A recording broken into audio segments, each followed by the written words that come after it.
Lectura de la primera carta del apóstol San Juan. Queridos hijos, puesto que cumplimos los mandamientos de y hacemos lo que le agrada, ciertamente obtendremos de él todo lo que le pidamos. Ahora bien, este es su mandamiento, que creamos en la persona de Jesucristo, su Hijo, y nos amemos los unos a los otros, conforme al precepto que nos dio. Quien cumple sus mandamientos permanece en Dios y Dios en él. En esto conocemos, por el Espíritu que Él nos ha dado, que Él permanece en nosotros. Hermanos míos, no se dejen llevar de cualquier espíritu, sino examinen toda inspiración para ver si viene de Dios, pues han surgido por el mundo muchos falsos profetas. La presencia del Espíritu de Dios la pueden conocer en esto. Todo aquel que reconoce a Jesucristo, palabra de Dios, hecha hombre, es de Dios. Todo aquel que no reconoce a Jesús, no es de Dios, sino que su espíritu es del anticristo. De éste han oído decir que ha de venir. Pues bien, ya está en el mundo. Ustedes son de Dios, hijitos míos, y han triunfado de los falsos profetas, porque más grande es el que está en ustedes que el que está en el mundo. Ellos son del mundo, enseñan cosas del mundo y el mundo los escucha. Pero nosotros somos de Dios y nos escucha el que es de Dios. En cambio, aquel que no es de Dios no nos escucha. De esta manera distinguimos entre el espíritu de la verdad y el espíritu del error. Lectura del Santo Evangelio según San Mateo. Al enterarse Jesús de que Juan había sido arrestado, se retiró a Galilea, y dejando el pueblo de Nazaret, se fue a vivir a Cafarnaúm, junto al lago, en territorio de Zabulón y Neftalí, para que así se cumpliera lo que había anunciado el profeta Isaías. Tierra de Zabulón y Neftalí, camino del mar, al otro lado del Jordán, Galilea de los paganos. El pueblo que caminaba en tinieblas vio una gran luz. Sobre los que vivían en tierra de sombras una luz resplandeció. Desde entonces comenzó Jesús a predicar, diciendo: Conviértanse, porque ya está cerca el reino de los cielos. Y andaba por toda Galilea, enseñando en las sinagogas y proclamando la buena nueva del reino de Dios y curando a la gente de toda enfermedad y dolencia. Su fama se extendió por toda Siria y le llevaban a todos los aquejados por diversas enfermedades y dolencias, a los poseídos, epilépticos y paralíticos, y él los curaba. Lo seguían grandes muchedumbres venidas de Galilea, Decápolis, Jerusalén, Judea y Transjordania. En este tiempo donde tantas voces reclaman nuestra atención, el apóstol Juan nos ofrece un discernimiento claro y una certeza inquebrantable. Su palabra no es una especulación abstracta, es una guía práctica para vivir en la verdad y en el amor, para distinguir entre la inspiración de Dios y el engaño del mundo. Comienza el apóstol estableciendo una relación de confianza filial, puesto que cumplimos los mandamientos de Dios y hacemos lo que le agrada, ciertamente obtendremos de él todo lo que le pidamos. La oración escuchada no es un derecho mágico, es el fruto de una vida en sintonía con la voluntad de Dios, de una obediencia que nace del amor. Pero, ¿cuál es el corazón de estos mandamientos? Juan lo reduce a lo esencial: ahora bien, este es su mandamiento, que creamos en la persona de Jesucristo, su Hijo, y nos amemos los unos a los otros. La fe y el amor son las dos caras de la misma moneda de la alianza. Creer en Jesús no es solo aceptar una doctrina, es adherirse a su persona, al Hijo enviado. Y ese creer debe traducirse necesariamente en amor fraterno, conforme al precepto que nos dio. No es un amor genérico, sino el amor concreto que Jesús enseñó y practicó hasta el extremo. De esta unión entre fe y amor nace una comunión profunda. Quien cumple sus mandamientos permanece en Dios y Dios en él. La inhabitación divina no es un privilegio para místicos, es la condición normal del cristiano que vive en la fe y la caridad. Y esta realidad interior se hace consciente por un don. En esto conocemos, por el Espíritu que Él nos ha dado.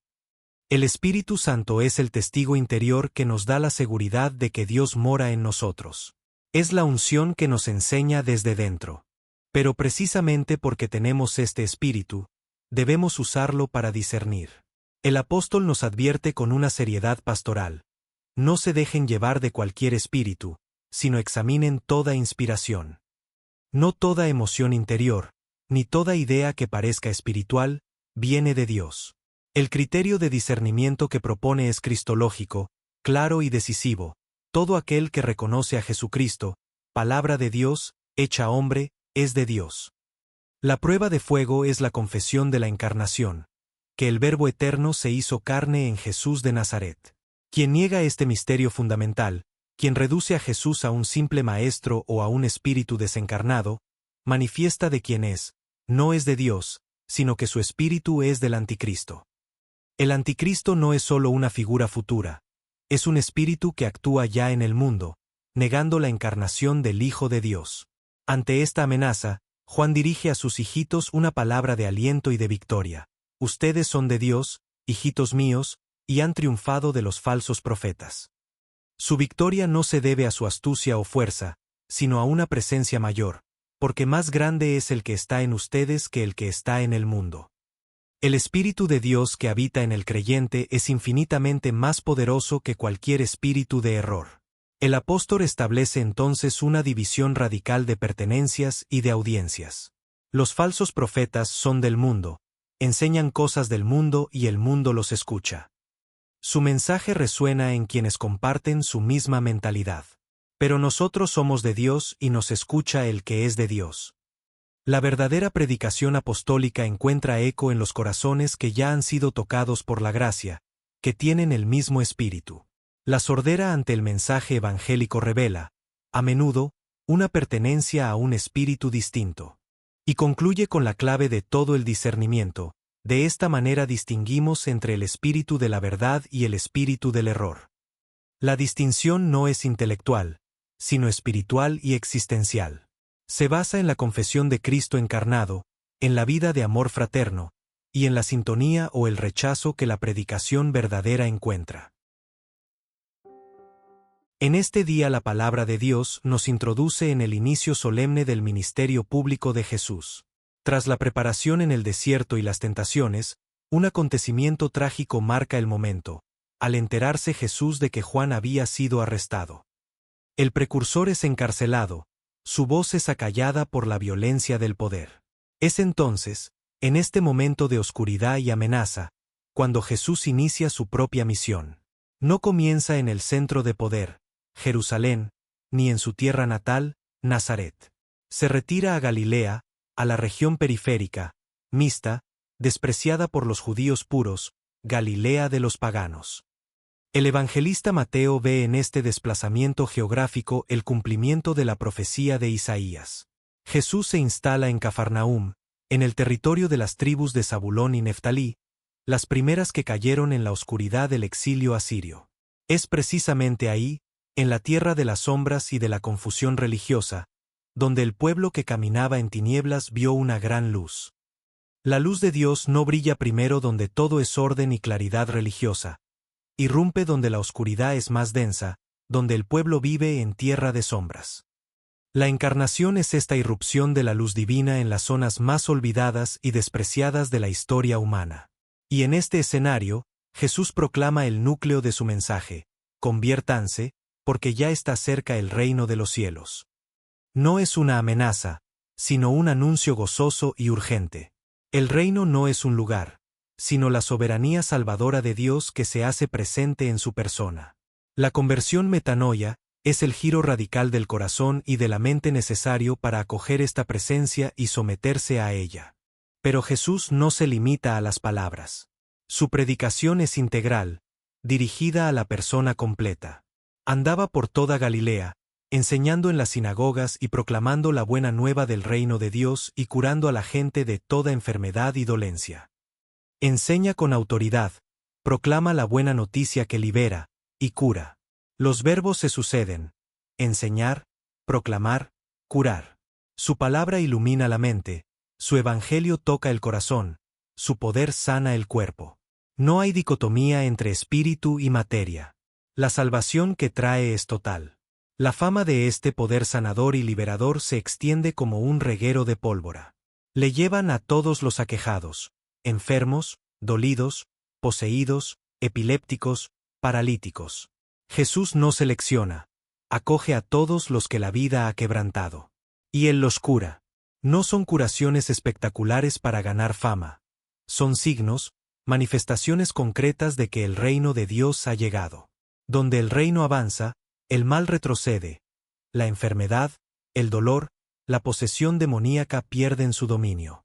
El resultado es una congregación universal. Lo seguían grandes muchedumbres venidas de Galilea, Decápolis, Jerusalén, Judea y Transjordania. Gente de la periferia pagana y del corazón judío, todos convergen hacia la luz. Jesús atrae no como un líder político, sino como la fuente de vida y sanación que el corazón humano anhela profundamente. Hermanos, este pasaje nos revela el estilo y el corazón de la misión de Cristo. Nos muestra que Dios elige manifestarse en los márgenes, en nuestras Galileas de los paganos, en esos lugares de nuestra vida o de nuestra sociedad donde parece reinar la confusión, el dolor o la lejanía de Dios. Allí quiere hacer brillar su luz. Nos recuerda que el anuncio del reino exige conversión, un cambio de mentalidad que nos haga capaces de ver la acción de Dios donde no la esperábamos. Y nos presenta a un Jesús cuyo mensaje se verifica con obras de liberación integral. Su iglesia está llamada a continuar esta misión, enseñar con verdad, proclamar la alegría del Evangelio, y tender la mano para sanar las heridas del cuerpo y del alma, especialmente de los más quebrantados. Que el Señor nos conceda salir de nuestro Nazaret de seguridades, para ir a las Galileas que nos rodean, llevando la luz de su palabra y la compasión sanadora de su amor. Que nuestra vida sea un anuncio creíble de que el reino de los cielos se ha acercado, y que en Jesús, la gran luz brilla para todo pueblo que camina en tinieblas.